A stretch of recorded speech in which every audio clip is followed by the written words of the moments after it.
Hey guys, what's up? My name is Sean Wayne, and today, tara, pag-usapan natin itong panibagong banat ni Atty. Topacio. Diba? Alam, sa totoo lang, no, kakasalita nito ni Atty. Topacio. The way I see it, nagkakaroon na ng negative impact to sa members ng Quadcom. Alam niyo kung bakit? Kasi, lalong na-emphasize ni Atty. Topacio yung mga abuses na nangyari dyan sa loob ng mga hearings ng Quadcom. And hindi lang to kwento niya. Ito ay napapanood din nating lahat. Kaya sa tingin ko, hindi talaga tatantanan ito ni Atty. Topacio. He's really bringing it sa media, yung mga ginagawa ng Dualcom. Sa mga hindi po nakakaalam, alam niyo, sa mga hindi pa po nakakaalam, yan po si Dan Fernandez. Ano po yan? Tumatakbo sa Laguna as governor. So nakikita po namin yung mga survey sa mga kalaban niya, isa na po doon si Sol Aragones. Aba, etong si Dan Fernandez, behind. O, baka nakakalimutan niyo yung anak po ni Dan Fernandez ay tumatakbo din po sa Congress. No? Mukhang yun yata ang hahalili sa kanyang tatay. So, basically, sisimplehan lang po natin ang approach. Kung hindi niyo iboboto yung tatay, ay ba, siyempre, huwag niyo rin iboto yung anak. Diba? Tama ba doon? Dahil maghahasik lang din ang lagim niya galing ng tatay niya eh.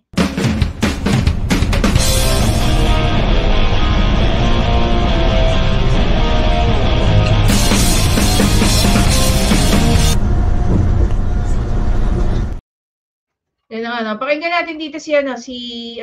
Topacio. Alam nyo, kung patas itong Quadcom at nakikinig sa Supreme Court, kasi ang problema sa ating mga members of the House of Representatives ngayon na nasa Quadcom, they think they're above the law. Sinabi na ng Supreme Court ng guidelines on how to cite for contempt. They ignore it. Alam nila kasi ang remedy sa korte mabagal. Sinabi na yung pati freedom of the press, sinisikil nila, ayaw nila nakikriticize sila. Nakikita ba yung sinasabi ni Barbers? Akala ko pa naman, Barbers is one of the more decent ones doon sa Quadcom. Hindi rin pala. Can you imagine, hindi lang siya nag-press con na pa-investiga daw yung mga critics nila. Alam mo, eto, going back dyan, nakita naman na natin yan. Maliban doon, no? Maliban sa gusto nilang kasuhan, yung mga kritiko nila, gusto din nilang mag-file ng bagong bill. Yun nga yung pinag-uusapan natin. No? Yung mga talunan, no? Yung magiging talunan na kongresista sa susunod na eleksyon. Kung ano-ano ng hocus-pocus ang pinagagawa ng mga yan. Sige nga. Kung hindi nyo napapansin, lahat ng makakalaban nila sa susunod sa darating na eleksyon, ginagawa na nila ng paraan para hindi manalo. Tingnan mo nga yan si Atty. Migs Nograles, talunan Nograles. Gustong gumawa ng bill para sa anti-trolls at saka election disinformation. Kung really, if you really have an advocacy against disinformation and misinformation, bakit election lang? Diba? On the other hand, ito si Ace Barbers, no? Gusto naman niyang kasuhan yung mga taong kinikriticize, yung mga pinagagawa nila dyan sa mga hearings nila dyan sa Dualcom. Masakit ba sa loob ninyo dahil hindi tayo pare-pareho mag-isip? Nakitang-kita namin yung mga kagagawa ng pinagagawa nyo dyan. Diba? Hindi mo nga pinitik yan si Dan Fernandez nung ininsulto niya yung mga abogado. Ano sabi yan sa mga abogado? Uubusin lang daw ng mga abogado ang pera ng kanilang mga kliyente. Merong article sinasabi na kumuha daw tong si Fernandez ng law. Nakapag first year naman daw to. Sa first year, meron ka ng ethics na subject. Alam mo, even sa lawyer's oath, na ang profession ng pagiging abogado ay hindi money-making profession. Tapos yan yung sasabihin mo. Anak mo nag-aaral ng abogasya? Yan ang sasabihin mo? Mayroon ka lang maipagyabang? Tapos may mababasa tayong profile ni Dan Fernandez. Isa daw yung what do you call that? Valedictorian nung siya ay high school. Mukha bang valedictorian yan? Kaya hindi ko hindi ko masisi itong si Attorney Topacio kung bakit gigil na gigil siya sa mga to. That privilege speech pa, ginamit pa yung mantle of parliamentary immunity para magsalita. Alam nyo, katamaran yan eh. Alam nyo, kung if he feels aggrieved, then he should file the necessary cases. Kung yung ihahagis sa NBI, yung blanket investigation, you should file a case for libel or civil damages. Kung tingin mo may mga na-insulto sa inyo, na-harm sa inyo, hindi yung tatakutin nyo by saying the NBI should investigate. I think the NBI has better things to do than investigate critics of the Quadcom, na sila naman din naman ang may kasalanan kung bakit ay sila ay nakikriticize because they're being asked. Alam mo, hindi ko ba intindihan bakit ganito kagulo tong camera ng ng Philstar, knowing that hindi naman kayo small time na na online media. 'Di ba? Scores in public. Oh. Sir, gaano katagal na pong under detention si Cassie Ong? At More than 3 months na. And her initial detention is illegal dahil she left the country legally. Noong umalis siya, wala pang contempt charge. Nung kinuha siya sa Indonesia, binalik siya rito, walang case against her. Bakit siya kinuha ng NBI? And the only cause of caption or detention that should have been used was the contempt order ng House. Bakit hindi yung Sergeant of Arms ang sumalubong? Bakit NBI? Ba't nilagay siya sa NBI? Those are grounds for charges of arbitrary detention nga eh. Talagang nakikita nyo how the rule of... Now, my question is, bakit hindi mag-file si Attorney Topacio about that? Diba? And one thing, because masyadong vocal si Attorney Topacio tungkol dito, we really have to protect him as well. Kasi talagang, siya open fire siya pagka kinikriticize niya ang mga taga-duwag ko.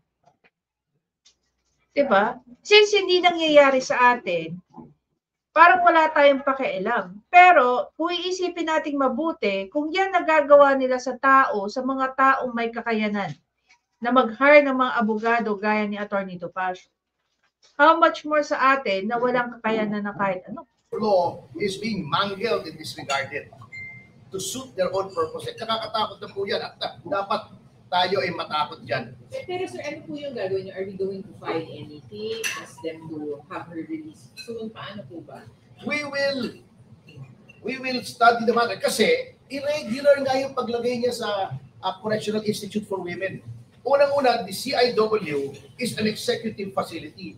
What is the business of the legislature ordering the detention of someone in a facility that is not within their department, not in the legislative department, di ba? Dapat yun sa detention center nila. Eto naman si Paduano, sasabihin, puno na. Paano puno? Wala kang ginawa kundi mag-contempt and disregard. Okay, so if you've listened carefully ito pa lang si Ong, nakadetain sa Women's Correctional na supposedly nasaan? Nasa detention center ng House of Representatives. So ito rin yung gusto nilang gawin, pero wait lang tatandaan niyo mabuti. Ang unang inano for contempt is itong si Ong. Sumunod sa kanya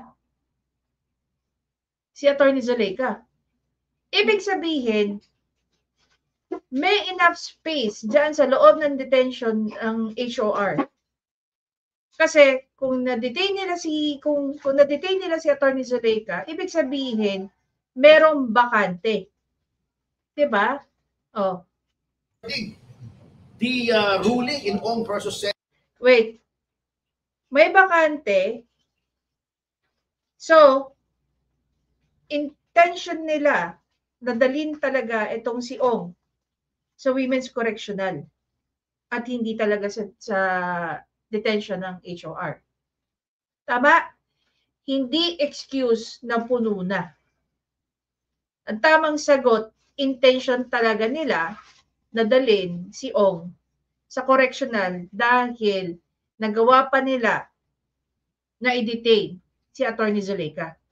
Senate Blue Ribbon Committee, which by the way was successfully argued by yours truly in the Supreme Court, na sinabing may due process. Kung matino itong mga taong ito, ito dapat ang ginawa mo kung gusto mo may due process. Sasabihin mo, i-produce ko itong dokumentong ito. Sasabihin ko, wala po sa akin, hindi ko ma-produce. Dapat imbestigahan mo muna kung maaari kang nasa akin o hindi. E paano pag pinaproduce ako ng resibo sa grocery ni Salima Refran doon? Sabihin ko, wala sa akin. Contempt ako. Eh, imbestigahan nyo muna kung naibigay sa akin o nasa kanya pa. To cite a very simplistic example. Ganun po dapat yun if you followed Ong versus Senate Blue Ribbon Committee. Eh, ang problema, si Attorney Google yata nag-advise sa kanila, si Dan Fernandez. Ginugoogle na lang yung batas, ay yun ang naging advice sa kanila. So talagang abuse of legislative powers tong ginagawa nila sa Lima eh. Marami talaga eh.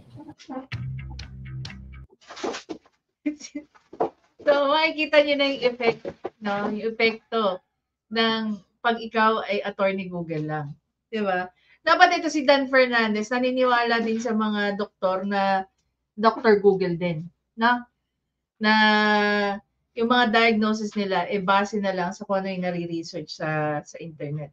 Di ba? Gaya nga na guys, na paulit-ulit kong sinasabi, you can even ask our dear lawyer friends, like si Attorney Debayan, si Attorney Claire, aking mabuting kaibigan na si Panyero Mangtemyo. May tinatawag po kaming statutory construction. So, ibig sabihin, pagdating sa pagbabasa ng batas, there is a specific way kung paano namin ini-interpret ang mga batas. Kahit po ito, kami nga nag-aaral na may mga batas na malabo pa rin sa amin. Titingnan namin minsan yung history ng paggawa ng batas.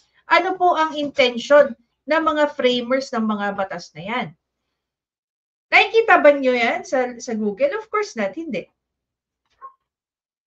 Diba? Kasi kung lahat ng bagay pwedeng mag-Google, bakit po meron pang law school? Bakit nagpupuyat pa kami, nag-iiyak pa kami, naghahanap pa kami ng iba't ibang reference? Para lang lalo namin maintindihan ang isang provision ng isang batas.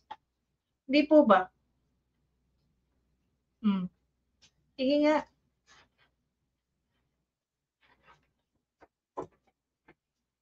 Ano pa yung purpose kung bakit ba't pa tayo pare-pareho nag-aaral ng batas kung lahat ng bagay na i-google mo? Andyan pa yung AI, andyan pa ang ChatGPT. Even ChatGPT itself, if you ask them a number of questions about the provision of the law, madalas pa rin na hindi nagtutugma. They even have a disclaimer saying that hindi sila sure sa accuracy. Diba?